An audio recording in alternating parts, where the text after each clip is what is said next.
Hello friends, welcome to my YouTube channel. আজকের topic হলো anatomical portion of the human body, মানে human বডির anatomical portion সম্পর্কে আজকে আমি আলোচনা করব। Anatomical direction terminology. Anterior portion in front in relation to another surface. আমাদের যে সমস্ত বডি সারফেসগুলি আমাদের সামনের দিকে অবস্থিত, বডির সামনের দিকে অবস্থিত, যেদিকে আমাদের মুখ থাকে সেই দিকে অবস্থিত, সেই সমস্ত সারফেসকে বলা হয় anterior surface of the body. Posterior surface in back in relation to another surface. আমাদের বডির পেছনের দিকে অবস্থিত বডি পার্টস বা সারফেসগুলি, সেগুলোকে বলা হয় posterior surface of the body. Inferior surface below in relation to another surface.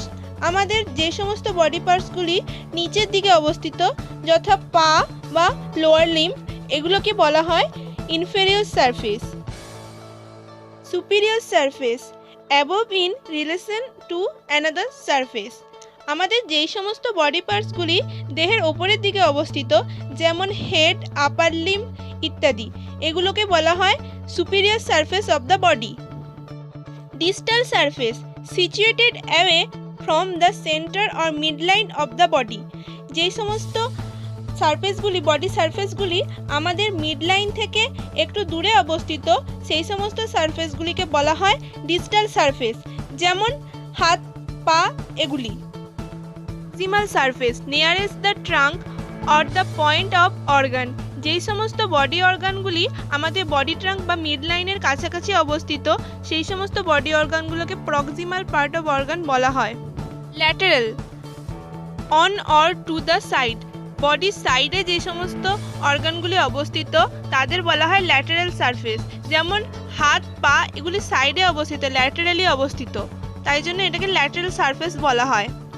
Midline surface বডির মিড লাইনে যে সমস্ত সারফেসগুলি অবস্থিত তাদের বলা হয় midline surface relating to middle or centre, মানে মধ্য লাইনে যে অবস্থিত অর্গানগুলি তাদের বলা হয় midline surface. Front or back, মানে সামনে এবং পিছনে। Anterior in front of towards the head and front surface of an organ, মানে সামনের দিকের অর্গানগুলিকে বলা হয়, মাথার সামনের দিকের অর্গানগুলোকে বলা হয় anterior surface organ. Posterior in back of towards the back surface of organ, মানে পেছনের দিকের অর্গানগুলিকে বলা হয় পোস্টেরিয়র সারফেসের organ. At the back side of the human body. Back side of the human বডির যে সমস্ত অর্গানগুলো থাকে তাদেরকে ডোরসাল অর্গান বলা হয়। At the belly side of the human body. পেটের কাছাকাছি অর্গানগুলিকে বলা হয় ventral organ. Inside or outside, মানে ভেতরে এবং বাইরে। Midline towards the midline of the body, মানে মধ্যরেখার মধ্যে যেই সমস্ত অর্গানগুলি তাদের বলা হয় midline of the body organ. Lateral away from the midline of the body, মিডলাইনের থেকে দূরে যেই সমস্ত অর্গানগুলি তাদের বলা হয় lateral organ. Deep on the inside আন্ডারনেথ of surface, মানে অত্যন্ত ভেতরের দিকের যে অর্গানগুলি তাদের বলা হয় deep organ. Facial on the outside or surface of the body, মানে বডির আউটসাইডে যেই সমস্ত সারফেসগুলি রয়েছে তাদের বলা হয় সুপারফেসিয়াল surface.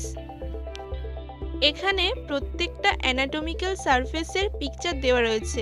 Anterior surface, posterior surface, superior surface, inferior surface, medial surface, lateral surface, proximal surface, dorsal surface, superficial surface, deep surface. Anatomical body planes. Anatomical body planes একটা imaginary line, যেটাকে বডিকে ডিভাইডেড করলে একটা ইমেজিনারি লাইনকে ধরা হয়। এক নম্বরে আছে sagittal plane. The plane divided the body into right and left portion. বডিকে রাইট থেকে লেফট পোর্শনে কাটা হলে যে একটা ইমেজিনারি লাইন পাওয়া যায় তাকে বলা হয় sagittal plane. Frontal plane The plan divided the body into front and back portion.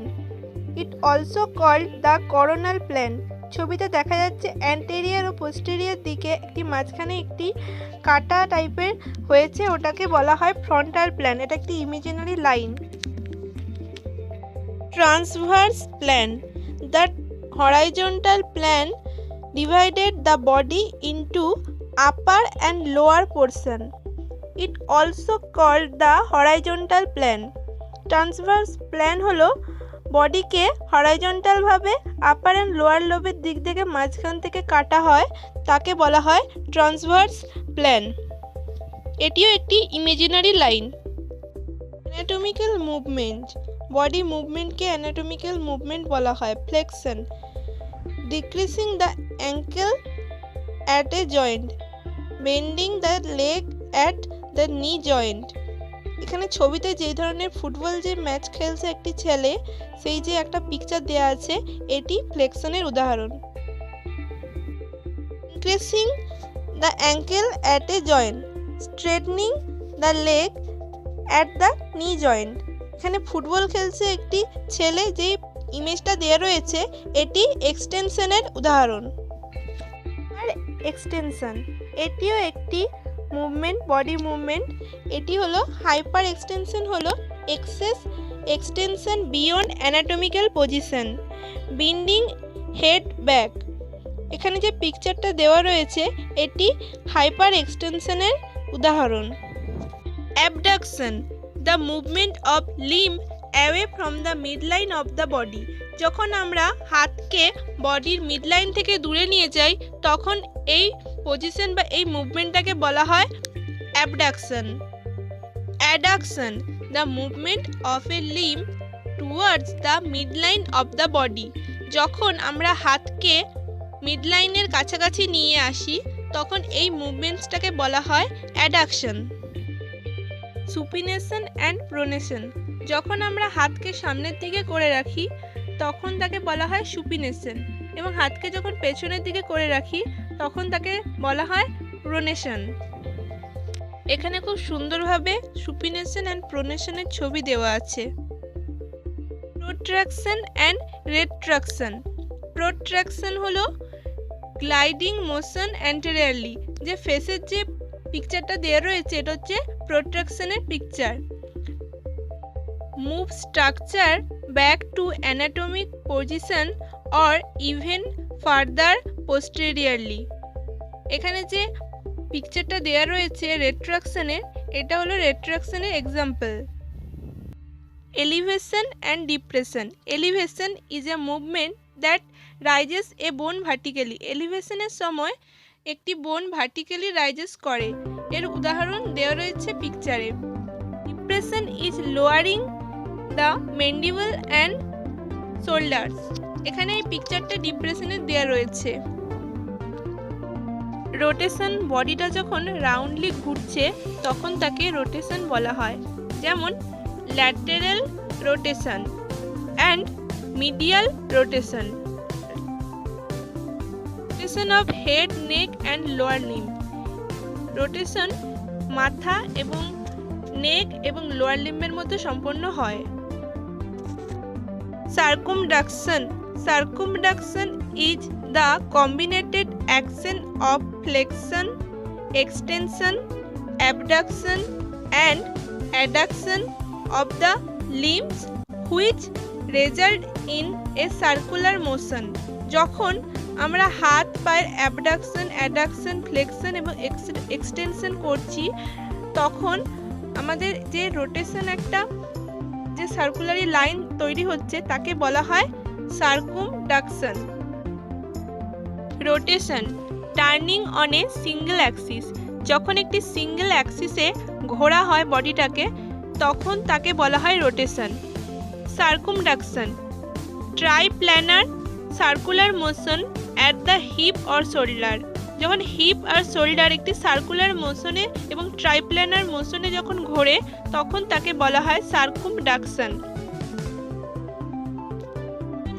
Rotation, rotation of the hip or shoulder towards the midline. যখন বডির মিডলাইনের কাছাকাছি হিপ ও শোল্ডারের যখন রোটেশন হয় তখন তাকে বলা হয় internal rotation. External rotation, rotation of the hip or shoulder away from the midline. যখন মিডলাইনের থেকে দূরে গিয়ে যখন হিপ আর শোল্ডারের যখন রোটেশনটা হয় তখন তাকে বলা হয় এক্সটার্নাল রোটেশন।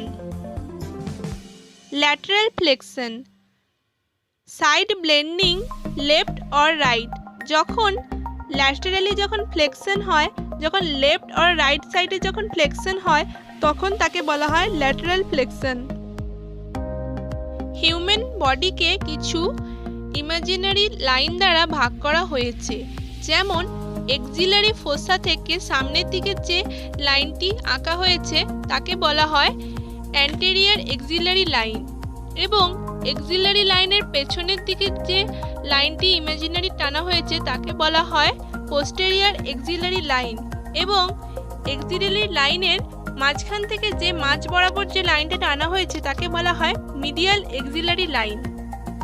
এক্সিলারি লাইনের কিছু সুস্পষ্ট ছবি এখানে দেওয়া রয়েছে, যেমন anterior axillary line, mid axillary line এবং posterior axillary line. Sternal line, আমাদের স্টার্নাম বা ব্রেস্টবোনের মাঝ বরাবর যে লাইনটি টানা হয়েছে তাকে বলা হয় mid sternal line. Mid clavicular line, clavicle বোনের মাঝ বরাবর যে লাইনটি টানা হয়েছে তাকে বলা হয় mid clavicular line. Anterior axillary line, axilla সামনের দিকের অংশকে যে লাইনটি টানা হয়েছে তাকে বলা হয় অ্যান্টেরিয়র এক্সিলারি লাইন। হিউম্যান বডির পোস্টেরিয়র সারফেসে যে ইমাজিনারি লাইন বা ল্যান্ডমার্কগুলি দেওয়া হয়েছে সেগুলি হলো স্ক্যাপুলার রিজন। স্ক্যাপুলা যেখানে রয়েছে তার যে চারপাশের এরিয়াটাকে বলা হয় স্ক্যাপুলার রিজন। স্ক্যাপুলার লাইন, ওই স্ক্যাপুলা থেকে যে সোজাসুজি যে মাঝ বরাবর যে লাইনটি টানা হয়েছে তাকে বলা হয় scapular line. Posterior midline, human বডির পোস্টেরিয়র সারফেসে যে মিডলাইনটি টানা হয়েছে তাকে বলা হয় পোস্টেরিয়র মিডলাইন। হিউম্যান বডির পোস্টেরিয়রলি যে স্ক্যাপুলা বোন রয়েছে দু সাইডে, সেই স্ক্যাপুলার বোনের মাঝ বরাবর বা মধ্যে যে রিজনটা ধরা হয় তাকে বলা হয় ইন্টারস্ক্যাপুলার রিজন। সুপ্রাস্ক্যাপুলার রিজন, স্ক্যাপুলার বোনের ওপরের দিকের অংশকে বলা হয় সুপ্রাস্ক্যাপুলার রিজন। ইনফ্রাস্ক্যাপুলার রিজন, স্ক্যাপুলার বোনের নিচের দিকের অংশকে বলা হয় ইনফ্রাস্ক্যাপুলার রিজন। এই পিকচারে এই সবগুলি রিজনের সুস্পষ্ট ছবি দেওয়া রয়েছে। এই রিজনগুলি অনুযায়ী একটি ইমাজিনারি লাইন টানা হয় এবং সেই রিজন অনুযায়ী লাইনগুলির নাম হয়। ভার্টিব্রাল লাইন, ভার্টিব্রাল কলামের দিয়ে যে একটি লাইন টানা হয় মিড লাইন থেকে তাকে বলা হয় vertebral line. Scapular line, scapula বোন থেকে যে লাইনটি টানা হয় তাকে বলা হয় স্ক্যাপুলার লাইন। স্ক্যাপুলার লাইন এবং ভার্টিব্রাল লাইনের সুস্পষ্ট ছবি দেওয়া রয়েছে, এগুলি মনে রাখতে হবে। হিউম্যান অ্যাবডোমেনকে 9টি রিজনে ভাগ করা হয়, যেমন ফার্স্ট হলো রাইট হাইপোকন্ড্রিক রিজন। রাইট হাইপোকন্ড্রিক রিজনের মধ্যে রয়েছে লিভার, গলব্লাডার, রাইট কিডনি এবং স্মল ইন্টেস্টাইনের কিছু পার্টস। এর পরবর্তী রিজন হলো এপিগ্যাস্ট্রিক রিজন। এপিগ্যাস্ট্রিক রিজনের মধ্যে রয়েছে স্টমাক, লিভারের কিছু অংশ, প্যানক্রিয়াস, ডিওডিনাম, স্প্লিন এবং অ্যাড্রিনাল গ্ল্যান্ডস। লেফট হাইপোকন্ড্রিক রিজন, এই রিজনে স্প্লিন, কোলন এবং লেফট কিডনি ও প্যানক্রিয়াস রয়েছে। ফোর্থ রিজন হলো রাইট লাম্বার রিজন। এই রিজনের মধ্যে রয়েছে গলব্লাডার, লিভারের কিছু অংশ এবং রাইট কোলনের কিছু অংশ। রিজন হলো আম্বিলিকাল রিজন। আম্বিলিকাল রিজনের মধ্যে রয়েছে umbilicus and parts of the small intestine and duodenum. Sixth reason হলো লেফট লাম্বার, এর মধ্যে রয়েছে ডিসেন্ডিং কোলন আর লেফট কিডনি। সেভেন্থ রিজন হলো রাইট ইলিয়াক রিজন, এর মধ্যে রয়েছে অ্যাপেন্ডিক্স আর সিকাম। রিজন হলো হাইপোগ্যাস্ট্রিক রিজন, এর মধ্যে রয়েছে ইউরিনারি ব্লাডার, সিগময়েড কোলন এবং ফিমেল রিপ্রোডাক্টিভ সিস্টেমের কিছু অর্গানস। 9 এবং লাস্ট রিজন হলো লেফট ইলিয়াক রিজন, এর মধ্যে রয়েছে ডিসেন্ডিং কোলন আর সিগময়েড কোলনের কিছু অংশ।